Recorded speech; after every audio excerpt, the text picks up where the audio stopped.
शान्ताकारं भुजगशयनं पद्मनाभं सुरेशं विश्वाधारं गगनं सदृशं मेघवर्णं शुभांगं लक्ष्मीकान्तं कमलनयनं योगवृधानगम्यं वंदे विष्णु भवभयहरं सर्वलोकैकनाथं। जय श्री हरि कृष्ण, जय श्री राधे कृष्ण। आप सभी का हमारे YouTube चैनल पे बहुत बहुत स्वागत है। आइए सुनते हैं मोक्षदा एकादशी व्रत की कथा। आप सभी भक्तों को मोक्षदा एकादशी व्रत की ढेर सारी शुभकामनाएं। आप सभी के जीवन में भगवान विष्णु माता लक्ष्मी की कृपा से आप सभी को सभी प्रकार के सुख और समृद्धि की प्राप्ति हो। मोक्षदा एकादशी का व्रत जो कि हर वर्ष मार्गशीर्ष यानी कि अग्रहण माह शुक्ल पक्ष की एकादशी तिथि के दिन मोक्षदा एकादशी का व्रत किया जाता है। मोक्षदा एकादशी के व्रत में इस दिन जो कि भगवान श्री हरि विष्णु माता लक्ष्मी एकादशी माता भगवान श्री कृष्ण और भगवान श्री कृष्ण की दामोदर स्वरूप का पूजन किया जाता है। और मोक्षदा एकादशी के दिन इस दिन जो कि भागवत गीता का भी पूजन किया जाता है। यह सब बड़ा ही पुण्य फलदायक माना गया है। एकादशी का व्रत जो कि हर माह के कृष्ण पक्ष और शुक्ल पक्ष की एकादशी तिथि के दिन एकादशी का व्रत किया जाता है। हर व्रत का अपना अपना विशेष महत्व है। इसी प्रकार से मार्गशीर्ष अग्रहण मास शुक्ल पक्ष की मोक्षदा एकादशी का अपना विशेष महत्व है। जो भी भक्त सच्ची श्रद्धा के साथ मोक्षदा एकादशी का व्रत करते हैं, भगवान का पूजन करते हैं, कथा श्रवण करते हैं, व्रत में नियमों का पालन करते हैं, तो इस व्रत के प्रभाव से मनुष्य का ही नहीं अपितु उनके पितरों का भी यह भला करता है।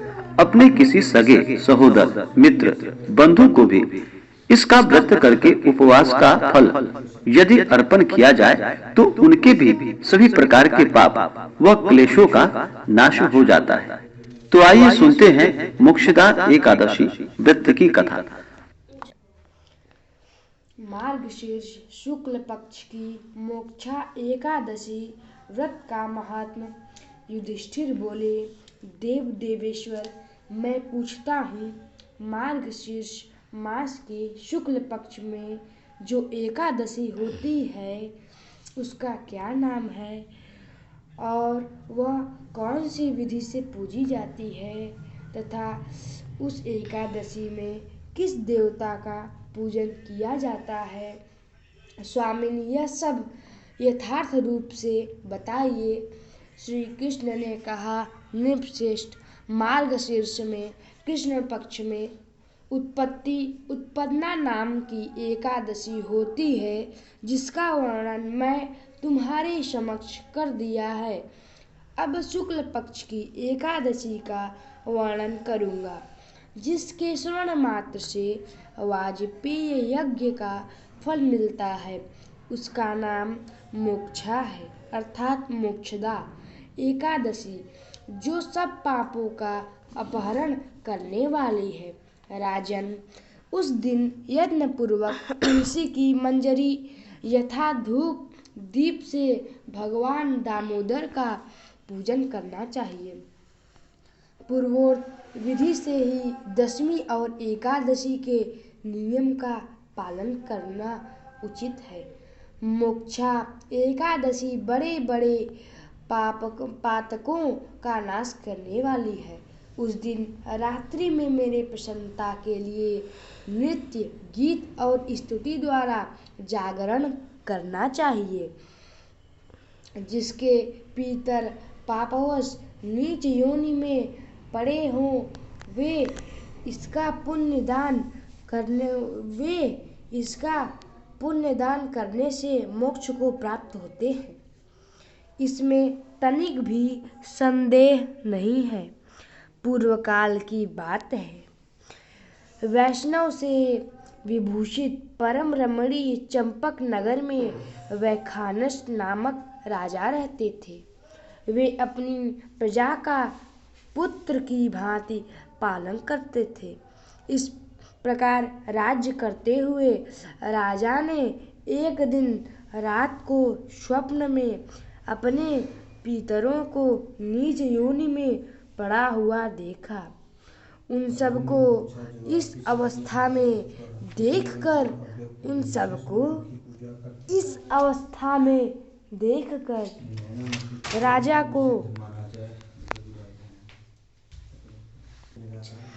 राजा के मन में बड़ा विस्मय हुआ और प्रातःकाल ब्राह्मण से उन्होंने उस स्वप्न का सारा हाल कह सुनाया। राजा बोले, ब्राह्मणों, मैंने अपने पितरों को नरक में गिरा देखा है। वे बारंबार रोते हुए मुझसे यूं कह रहे थे कि तुम हमारे तनुज हो, इसलिए इस नरक समुद्र से हम लोगों का उद्धार करो। द्विजवरों, इस रूप में मुझे पितरों के दर्शन हुए। इससे मुझे चैन नहीं मिलता। क्या करूं, कहाँ जाऊं? मेरा हृदय रूंधा जा रहा है। द्विजोत्तमों, वह व्रत, वह तप और वह योग जिससे मेरे पूर्वज तत्काल नरक से छुटकारा पा जाए, बताने की कृपा करें।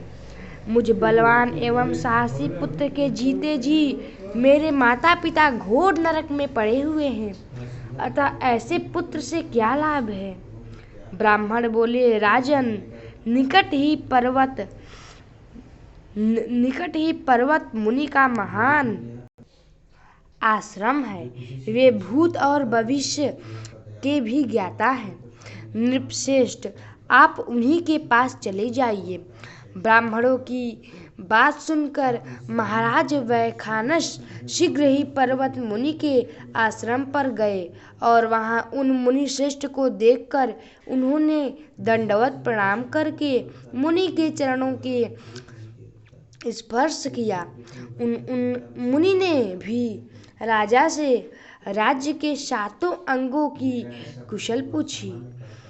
राजा बोले, स्वामी, आपकी कृपा से मेरे राज्य के 7 अंग सकुशल हैं, किंतु मैंने स्वप्न में देखा है कि मेरे पितर नरक में पड़े हैं। अतः बताइए, किस पुण्य के प्रभाव से उनका वहां से छुटकारा होगा। राजा की यह बात सुनकर मुनिश्रेष्ठ पर्वत एक मुहूर्त तक ध्यानस्थ रहे। इसके बाद वे राजा से बोले, महाराज, मार्गशीर्ष मास के शुक्ल पक्ष में मोक्षा नाम की एकादशी होती है। तुम सब लोग उसका व्रत करो और उसका पुण्य पितरों को दे डालो। उस पुण्य के प्रभाव से उनका नरक से उद्धार हो जाएगा। भगवान श्री कृष्ण कहते हैं, युधिष्ठिर, मुनि की यह बात सुनकर राजा पुनः अपने घर लौट आए। जब उत्तम मार्ग शीर्ष मास आया, तब राजा वैखानस ने मुनि के कथनानुसार मोक्षा एकादशी व्रत करके उसका पुण्य समस्त पितरों सहित पिता को दे दिया। पुण्य देते ही क्षण भर में आकाश से फूलों की वर्षा होने लगी।